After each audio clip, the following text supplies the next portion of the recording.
गरुडगमन तव चरणकमलमिह मनसि लसतु मम नित्यम् गरुडगमन तव चरणकमलमिह मनसि लसतु मम नित्यम् मनसि लसतु मम नित्यम् मम तापमपा गुरुदेव मम पापमपा गुरुदेव मम तापमपा गुरुदेव मम पापमपा गुरुदेव जलजनयन विधिन मुचिहरण मुख विबुध विनुत पद पद्मा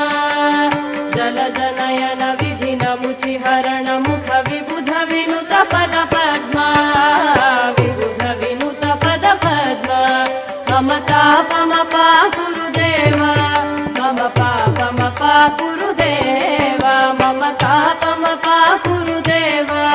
मम पापमपा गुरुदेव।